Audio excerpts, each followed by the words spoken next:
tonight, COVID-19 vaccines, a big topic of discussion as we work through the pandemic, with 2 candidates already being distributed. We're taking a look at how it works and the timeline of the process. Our Allison Zimmerman has this News 5 deep dive.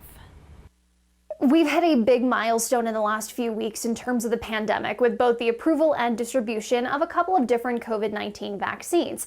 But what are the key differences between them and how exactly do they work? Let's take a look.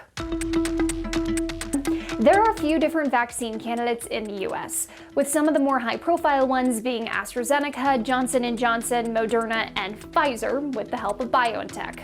Pfizer and Moderna have received emergency use authorization from the FDA, with expectations for AstraZeneca and Johnson & Johnson to get approval within the first couple of months of 2021. But let's look at these two with approval. Both require 2 doses and are known as mRNA vaccines, which in not-so-science terms means this. When the vaccine goes into your arm, the mRNA will tell your muscle cells to make a spike protein. This is found on the surface on the virus that causes COVID-19. Then the cell breaks down and brings the protein to the surface. Your immune system says, "What's this doing here?" and then creates a response to build the antibodies, similar to what our bodies do to fight against the actual virus. So why does it require 2 doses?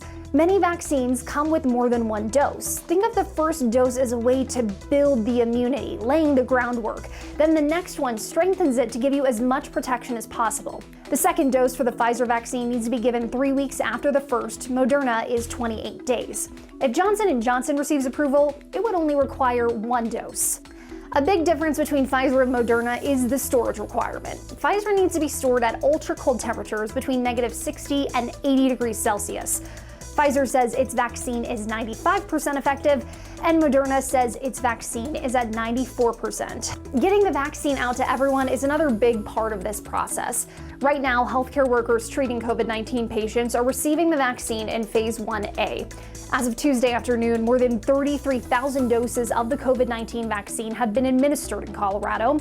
Long-term care facility staff and residents are also included in Phase 1A. Phase 1B will include healthcare workers with less direct contact with COVID patients, workers in home health and dental settings, and other first responders.